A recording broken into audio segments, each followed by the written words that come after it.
Recovery is stupendous. Achievable. Hope. Freedom. Empowering. It's unique to everyone. It's a journey, not a destination. Getting a new lease on life. It's finding restoration after you fall down. Recovery is having the freedom to enjoy life. For me, it was finding a way to really love myself. My recovery is possible in part because of my own sense of purpose. Welcome to Montana's Peer Network Recovery Talks podcast. I'm Jim Haney. And I'm Leah Wetzel. Welcome to our audience and listeners. Today, Leah and I don't have a guest that we're bringing on, but Leah's going to kind of be our guest, I guess. I mean, we're going to hear about her trip to Pine Ridge and Standing Rock for the Return to Heart Foundation's Summer Solstice. And this was over multiple days, right? Was it 3 days or 4 days? The solstice event are Friday, Saturday, and Sunday. But yeah, I flew out a day early and got to spend some extra time. Yeah. I guess the place to sort of jump in for our listeners is, how did you get invited or how did you get involved with this and what was it all about? Well, how I personally got involved was a micro grant for Indigenous women leaders called Traditional Helpers and Healers. Came out. Actually, the first time I seen it was in 2020, and then I seen it last year in 2021, towards the end of the year. And I applied both times. The first time I didn't get it, but I've been watching them, and and I've been growing within my own work, and so I tried for it again. And this time I did receive it. I think you remember that. I was all excited. But the whole purpose of their foundation is philanthropy. And they've been in this type of work, both of them, Gina Jackson and Sarah Eaglehart, for quite some time. But they speak on how 1% of Indigenous women get grants, get funding. And that it might even be smaller than that. They put out funding to try to help those women that are out there starting good programs in their communities, whether it be bringing back traditional ways, whether it be within my work, recovery and behavioral health. That's how I got involved. And then I had seen emails and Facebook posts where they're inviting everybody to this event. It doesn't matter your color, it doesn't matter your background, they're inviting everybody. And I think it was the week before I got to reading email in my personal email, and it said, those that are grantees, we're paying for your flight, we're paying for, and it was just a very beautiful gathering, definitely. Nice. So what, over the course of the 3 days, there were all kinds of events going on. So what, tell us, what did you participate in? Well, first off, I just want to thank Miss Gina Jackson for allowing me, they bought a few Airbnbs, and those that actually purchased tickets for the event stayed at a hotel in Rapid City called the Alex Johnson. I'm like, I thought it was Howard Johnson, but I guess there's Alex Johnson. That's his cousin. Yeah. So, but I just want to thank her for allowing me to be in the midst of the magic, because I got to stay with them at their Airbnb, Mm. and I just met some amazing, empowering females, because being a female, it doesn't matter what work you do. The society we live in, a lot of times, we're having to be subject to that power and privilege and rooms of males, no matter what color you are. And I mean, let's be honest, we can be catty sometimes, and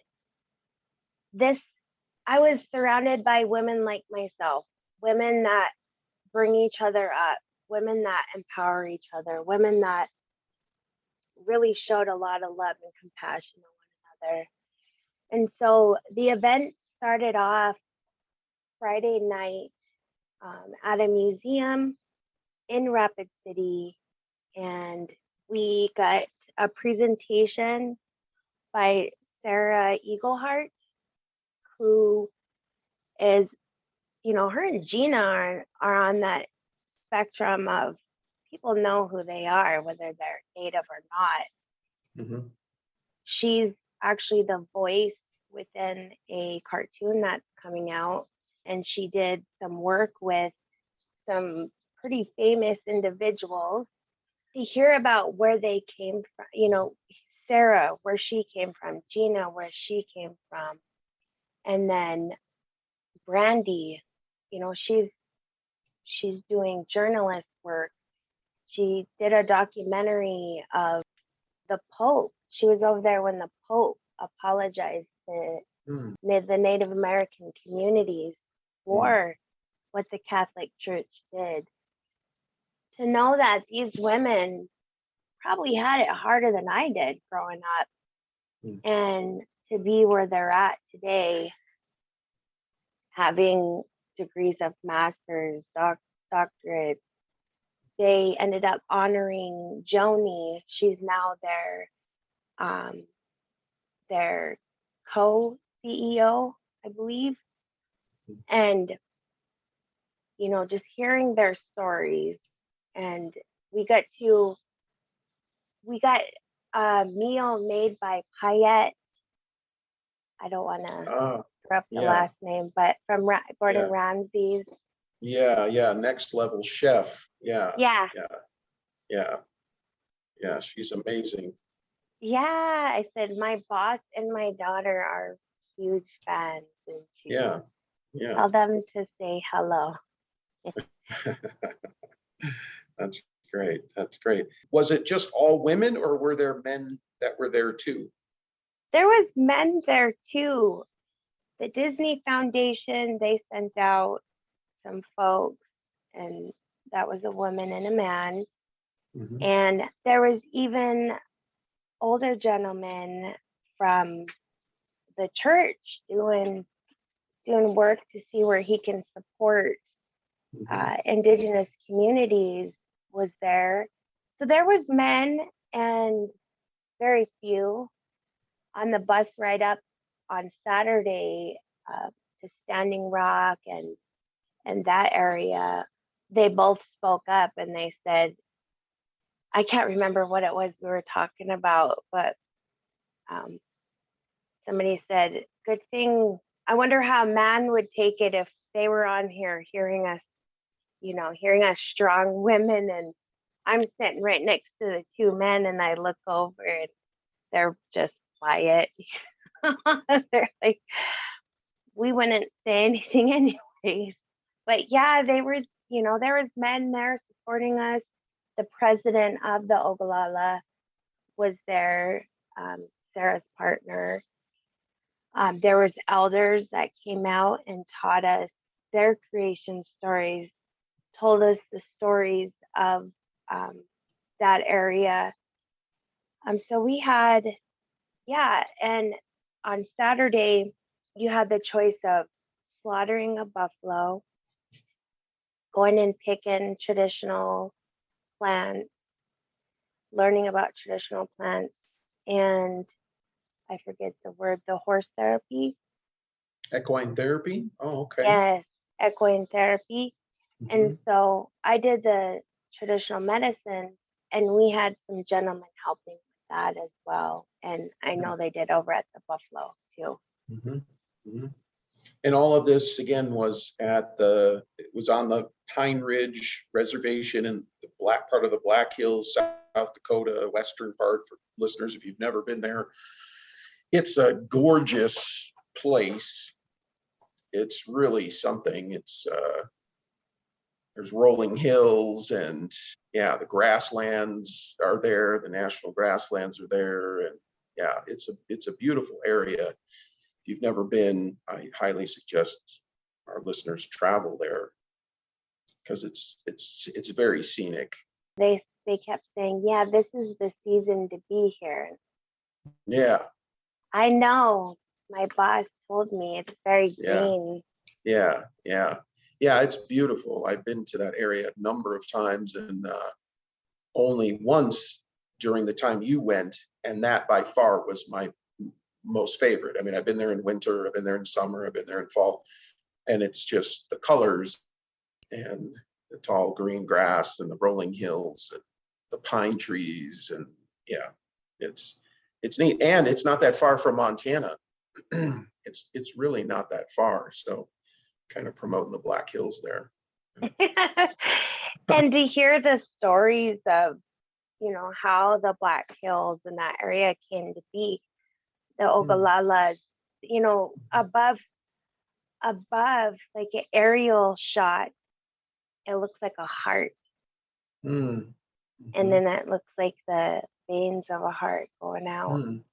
Yeah. And I was lucky enough to ride the plane, which you're right, I could have drove and been there a lot quicker.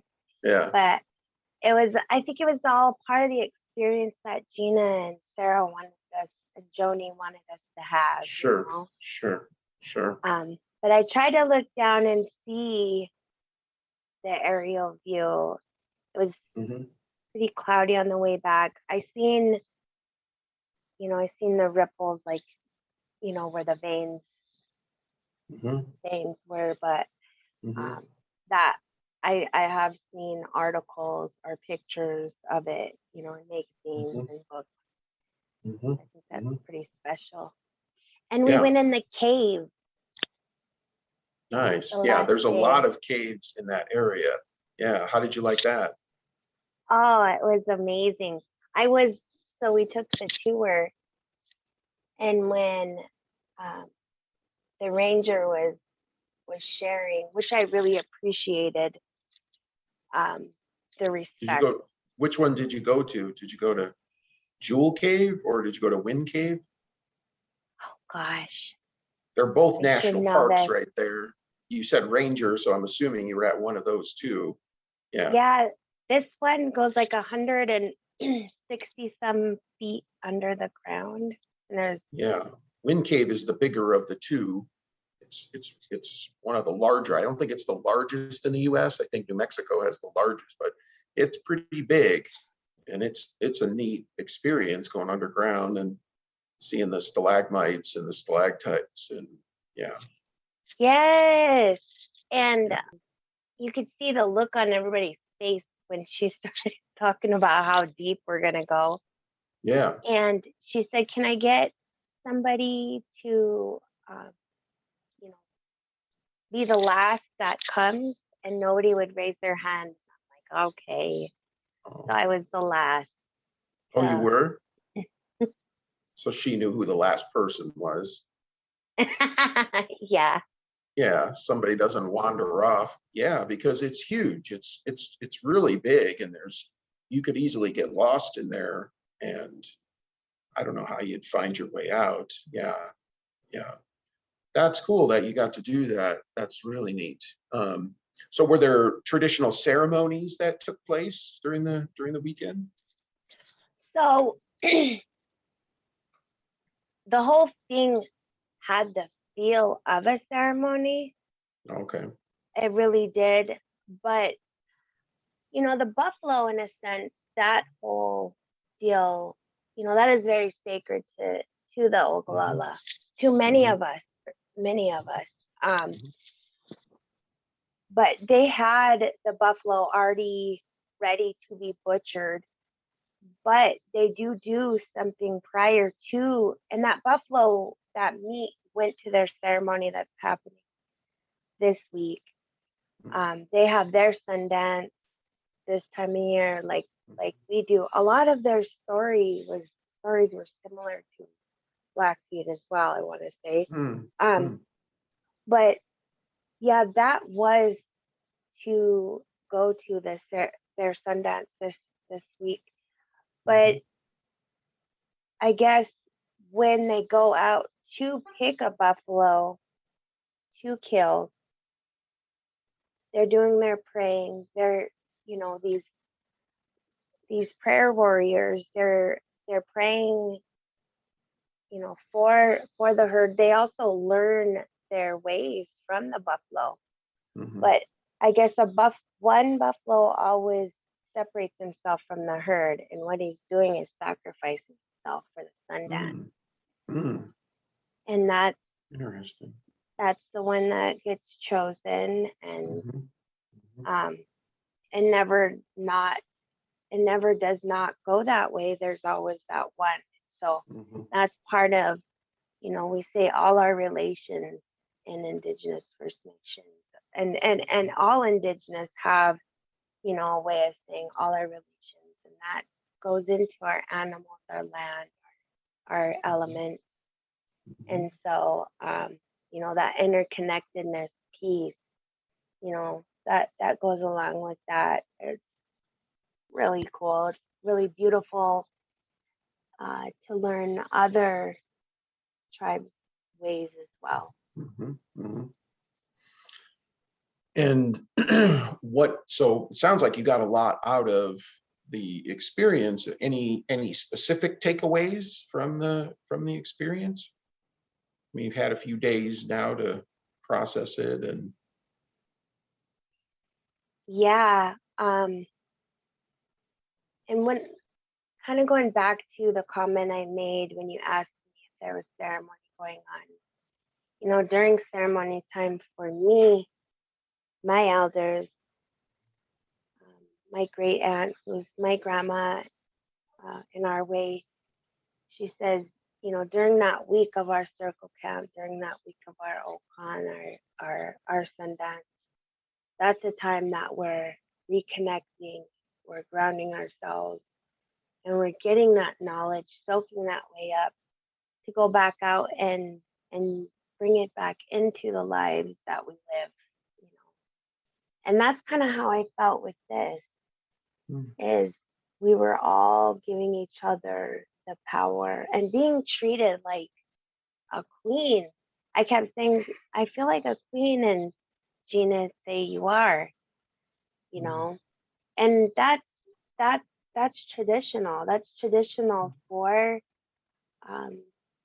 our elders to treat us well, teach us, get us ready for the world, and send us back out. And so, yeah, I mean, the experience when I got to go kayaking the last day with Jasmine, another sister from California, it was an intertribal, beautiful experience. We had folks from Canada to Colombia to New York to California. We had two that were, our youth, our younger generation. We kept saying, you guys are our future, because that's why. And this is coming to an end and actually answering your question. This is why it reminded me of why I do what I do. It's for the generations to come. Nice, very nice. And yeah. Oh, that's great. It sounds like a wonderful experience. I know you sort of checked in with me throughout the weekend, and I could tell you were enjoying yourself, which is great. I think it's important to have these types of experiences, and I think in particular, for a woman and a Native woman to get together with other Native women leaders, I think is very important also. So kudos to the Return to Heart Foundation for, putting this on, and the micro grants and just all of that. I think it's really important. This is how we empower people, and the energy that you pick up and the learning experience and the growth and the connections, the networking, that'll stay with you for a long time. And, I also want to share one more thing is it was a huge reminder of how blessed I really am, and reminder of, the road that led me to where I'm at now, the road that a lot of these women are on, and for me to be able to say, I work with a non-Native organization, but they lift me up and they support me, and to be able to share with them, the drop-in centers are now going to be half for tribal community. Yeah. Well, thank you, Leah, for sharing that experience. It sounds wonderful. Let that energy stay with you for as long as you can, and let it power you forward. So. Thank you. I already told my son we're going camping in the next couple of weeks. So. Nice. Yeah. Well, our weather has finally changed. We finally are into summer now. I think we had quite a rainy May, and so now we're finally getting warm days with the blue skies, and feels like summer. So that's great. Great. And thank you to our listeners for tuning in once again to Recovery Talks, our weekly podcast. Leah and I try to bring you a selection of guests, but sometimes we ourselves are doing things and we want to share that with you also. So don't hesitate to reach out to us at Montana's Peer Network. And with that, Leah and I will say goodbye. Have a good week, everybody. Recovery works and recovery is possible. Recovery works and recovery is possible. Recovery works, recovery is possible. Recovery is possible. Recovery works and recovery is possible. Recovery works and recovery is possible. Recovery works and recovery is possible. Recovery is possible.